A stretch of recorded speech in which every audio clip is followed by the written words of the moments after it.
Hi everyone, आज हम लोग नेक्स्ट क्लास में जो फोर्थ क्लास है इसमें बात करेंगे सीक्वेंस के बारे में। तो इसमें हम लोग आज बात करते हैं, जैसे आपने देखा कन्वर्जेंट सीक्वेंस। तो कन्वर्जेंट सीक्वेंस एक तो ये हुआ, दूसरा divergent sequence. Divergent sequence divergent sequence में हम लोग बात करेंगे कि ये दो तरीके का होता है। एक तो टेंस टू प्लस इन्फिनिटी और दूसरा tends to minus infinity. Means sequence diverges to plus infinity and sequence diverges to minus infinity. Means इसके लिए ये कर रहे हैं कि a sequence f n is said to converge at infinity if for any small k greater than 0 however large ये k जो है बड़ा लिया जाएगा however large there exist small m greater than 0 एक पॉजिटिव इंटीजर है एंड पॉजिटिव इंटीजर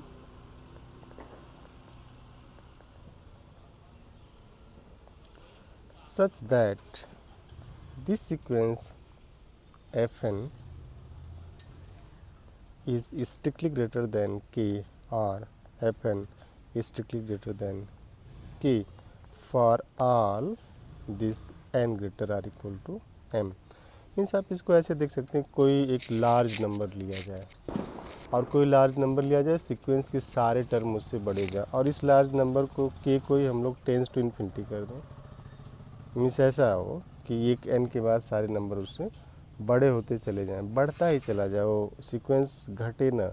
जैसे या फिर आप ऐसा ले सकते हैं कि फॉर लेट के इज इक्वल टू 10 पावर 10 ऐसा नंबर लिया और सीक्वेंस ऐसा आप ले लें कि जो एफ एन है वो क्या हो, greater than 10 power 10 for every n greater or equal to small n. ऐसा हो जाए तो ऐसे सीक्वेंस को डाइवर्जेंट कहा जाएगा। अब दो केस आती है। पहली केस की है कि अगर f n tends to infinity हुआ तो divergent and diverges to plus infinity, और अगर f n tends to minus infinity हो गया तो डाइवर्जेंट एंड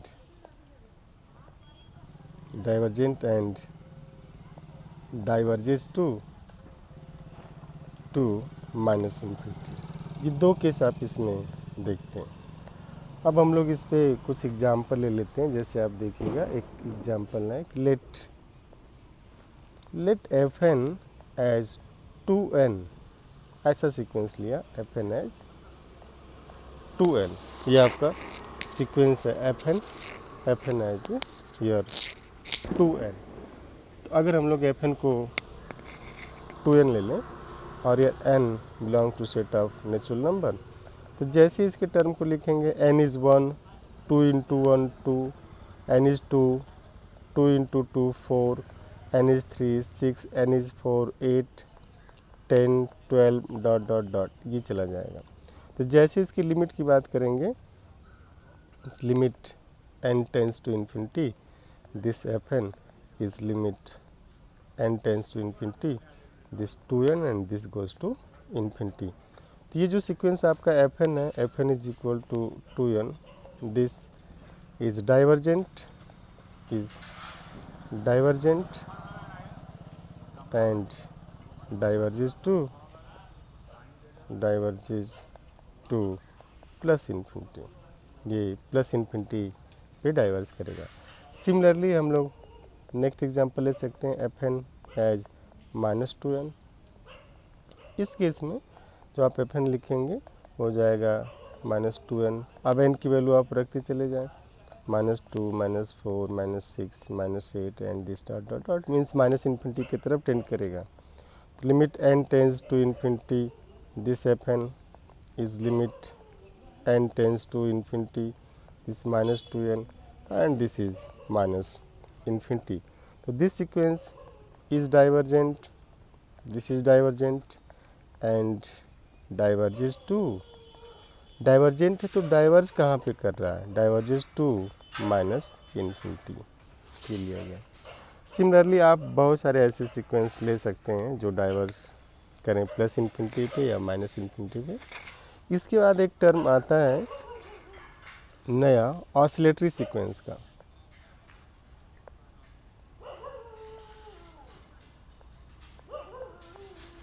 ऑसिलेटरी सीक्वेंस ऐसा सीक्वेंस जो न तो कन्वर्ज कर रहा हो न ही डाइवर्ज कर रहा हो। मीन्स आप ऐसे सीक्वेंस की बात कर रहे हैं कि अगर एफ एन ऐसा सीक्वेंस है which is neither convergent nor divergent, न तो कन्वर्ज कर रहा है न ही डाइवर्ज कर रहा है, दैट इज, इसका मतलब ये आप करें कि that is f n neither tends to l, l is finite here, nor f n tends to plus infinity और माइनस इन्फिनिटी, ऐसा हो रहा है। तो ऐसे सीक्वेंस को आप ऑसिलेटरी सीक्वेंस कहेंगे। और इस केस में जैसे हम लोग एक एग्जांपल ले सकते हैं, let f n as -1 power n, f n is -1 power n, ये सीक्वेंस लिया एफ एन -1 पावर n। अब आप देखिए जैसे इस सीक्वेंस के टर्म को आप लिखेंगे ये हो जाएगा -1 1 -1 1 -1 1 -1 डॉट डॉट डॉट। तो जैसे इसके दो सब सीक्वेंस हम लोगों ने पिछली क्लास में लिखा हुआ था f2n, तो f2n कितना हो जाएगा, जब n 1 होगा तो 2n इवन होगा, 2 इवन होगा, 3 इवन होगा। तो for every n belonging to set of natural number 2n is even. तो जब इवन मीन्स माइनस के पावर इवन करेंगे तो प्लस होता चला जाएगा। तो ये जो सीक्वेंस है इसके सारे टर्म 1 1 1 1 1 इस तरीके से आ जाएंगे। और जब आप f2n -1 करेंगे तो इस केस में सारे सीक्वेंस -1 -1 -1 -1 ऐसे आ जाएंगे। बट इसमें क्या है कि दो सब सीक्वेंस है, एक जो है 1 पे जा रहा है, दूसरा -1 पे जा रहा है। तो दो सब सीक्वेंस इसके ऐसे मिल गए, जो एक 1 पे गया दूसरा -1 पे गया। तो इस बात की गारंटी कर सकते हैं कि fn is not convergent, f1 is not convergent. और जो ये लिमिट आ रही है, जैसे लिमिट जो आई 1 एंड -1, इसमें से कोई भी ना तो इनफाइनाइट है नहीं माइनस इनफाइनाइट है। तो आप ये भी बोल सकते हैं कि fn इज़ नॉट डाइवर्जेंट। ये डाइवर्जेंट भी नहीं, क्योंकि डाइवर्जेंट होगा तो या तो प्लस इन्फिनिटी पे जाएगा या फिर माइनस इन्फिनिटी पे जाना पड़ेगा इसको। तो it means what, this two implies that fn, this sequence fn means -1 power n is oscillatory sequence, oscillatory sequence। तो oscillatory sequence, और यहाँ पे आप देखेंगे कि here fn is bounded also, bounded also. तो जो ऑसिलेटरी सीक्वेंस है ये बाउंडेड भी है, this is bounded also, this sequence, this is bounded also. दूसरा एग्जांपल हम लोग लेते हैं, एग्जांपल 2। जैसे लिया fn को डिफाइन करिए आप 1/n², n इज इवन की केस में, और n इज़ ऑड। तो हम लोग ऐसा कर लें सीक्वेंस को, ये डिफाइन कर सकते हैं आप कि इवन के केस में क्या लेना 1/n², और ऑड के केस में n लेना है। तो जब इसका दो सब सीक्वेंस आप बनाएंगे इवन वाला तो होगा 1/n², और जब इसकी लिमिटिंग केस करेंगे आप limit n tends to infinity f2n, तो this is limit n tends to infinity 1/n² and this tends to 0। इसके बाद आप f2n -1 करेंगे तो ये हो जाएगा, this implies limit n tends to infinity f2n -1 odd, means limit n tends to infinity और आर्ट के लिए आपने ये लिया है n, तो जैसे यहाँ n रखेंगे टेंस टू प्लस इन्फिनिटी। तो दिस सीक्वेंस fn जो आपने डिफाइंड किया है, यार fn is defined by this means this 1 by n square, n is even and n is odd, is also oscillatory, since it neither converges to a finite limit nor converges to infinite। ये क्या कर रहा है, एक limit इसकी जो f2n है ये टेंस टू 0 हो रहा है, जैसे आप इसको करेंगे 1 by n square tends to 0, और जो f2n माइनस 1 की लिमिट हो कहाँ जाएगी, इन्फिनिटी पे जाएगी। तो ऑसिलेटरी तो है बट नॉट बाउंडेड। बाउंडेड होने के लिए सीक्वेंस का अपर बाउंड लोअर बाउंड दोनों मिलना चाहिए, ठीक है ना। तो ऑसिलेटरी सीक्वेंस बाउंडेड भी हो सकता है और अनबाउंडेड भी हो सकता है, but which is neither convergent nor divergent. ये ऑसिलेटरी सीक्वेंस था जो ऑसिलेट कर रहा होता है, ठीक है ना। अब जो है हम लोग कुछ इसमें एग्जाम्पल देख सकते हैं। जैसे एक एग्जाम्पल तो आपने देखा ऑसिलेटरी सीक्वेंस का, डाइवर्जेंट सीक्वेंस का, बट कुछ ऐसे एग्जाम्पल हैं जो प्रूफ के लिए भी आते हैं आपको। जैसे हम लोग बात करें कि आप सो दैट, ये इम्पॉर्टेंट है, एग्ज़ाम में अक्सर आता है, so that this sequence 1 by n has limit as 0, means 0 इसका लिमिट, ये आपको शो करना। तो इसका सलूशन आप देखते हैं। आप जो है ये देखिए, अगर सीक्वेंस सिंगल लिमिट रख रहा है, फाइनाइट है, तो कन्वर्जेंट होगा। बट कन्वर्जेंट होने के लिए जो डेफिनेशन आप हमेशा रखिए कि given epsilon greater than 0 there is m positive integer, ये पॉजिटिव इंटीजर है। इट मीन्स ये बोल रहे हैं कि if you give me epsilon I will give you small m such that, शर्त क्या, fn minus l is less than epsilon for every n greater or equal to small m। इसकी बात करती है। तो अब हम लोग जैसे इसको देखेंगे, यहाँ पे जो l है वो गिवन है, यर l is 0, l0 is year given. तो अब आप क्या करिए, एप्सिलॉन को सेलेक्ट करिए, तो गिवन एप्सिलॉन ग्रेटर देन 0, अब आप डिफिनेशन लगाइए, we have fn minus 0 less than epsilon for every n greater or equal to small m। Here given epsilon greater than 0, we have m belonging to n positive integers such that this and this implies mod 1 by n minus 0 less than epsilon for every n greater or equal to m। हमें m चाहिए, means we have m। इसी m को हम find out करेंगे, क्या ऐसा m हमारे पास है।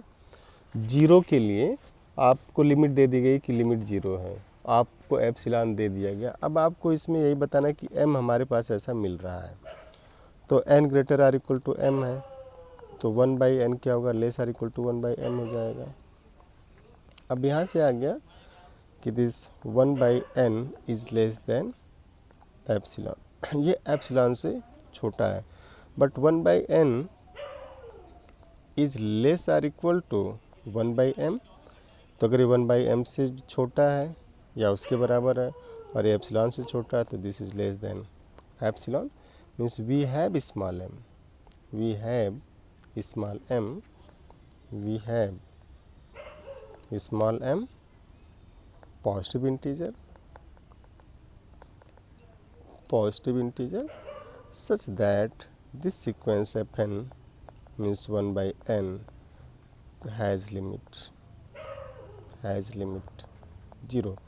तो किसी भी सीक्वेंस में अगर आपको ये दिखाना हो कि इसकी जो लिमिट है वो l है, तो l लिमिट है, तो इसके लिए आप एप्सिलॉन को सेलेक्ट करके स्मॉल m को सर्च करते हैं, ठीक है।